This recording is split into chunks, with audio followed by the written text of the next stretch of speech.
So another conversation now. Let's look at aluminium. In April 2024, the price of aluminium surged by 15.61% to over $2,600 per ton. The EIU is forecasting that global aluminium prices will decline to about $2,425 per ton in 2024. Joining us now is Halima Dedirom, analyst at FDC. Great to have you on the show. Good afternoon. Thanks for having me. So we're seeing this forecast by EIU that global prices will drop, but domestic prices for aluminium products have increased. Why is there this discrepancy between the price movement right here and the global trend?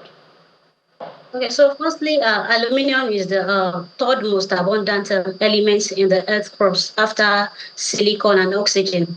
And for the price movement in the global space, we have several factors, which is number one, commodity, number two, which is the premium, and number three, which is the conversion.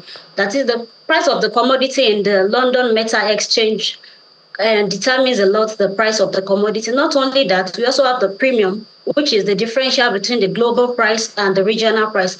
And thirdly, which is so important, is the cost of milling this commodity to usable products.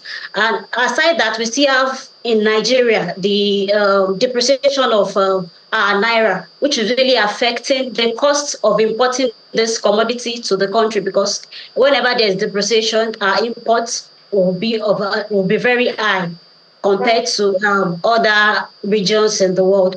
And so this has really affected the trend of the commodity when compared to the global space. And apart from that, in April 2024, we see that US and UK, they sanctioned Russia, which is one of the largest producers of aluminium.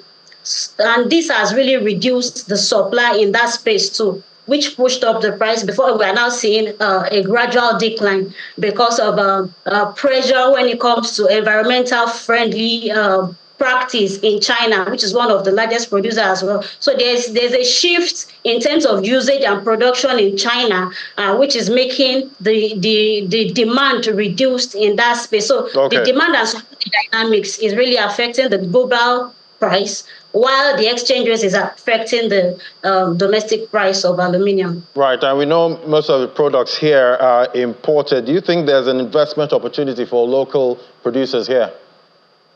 Okay, also, well, we have it in abundance here. We can at least produce about 2.2 million tons based on what we have, but it is not only important to have it in abundance. What are the other things that would boost the production locally?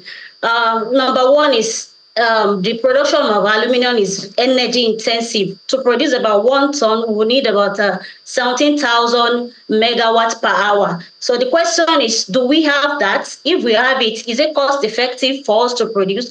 For instance, in Mozambique, which is also a good producer of this aluminium, what is being done that helped the production is PPP, that is the producer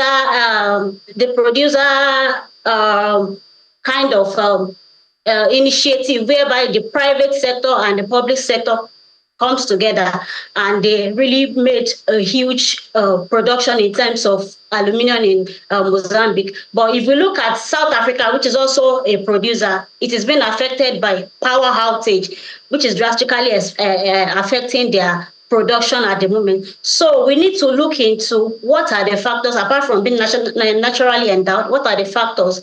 Electricity, how can we tackle it, and how we can really make use of, because the aluminium is a very vital element which has interrelationship in different sectors of the country, which can really bring about growth in Nigeria as a whole.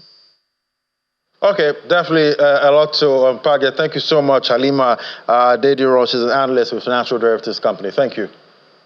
Thank you for having me.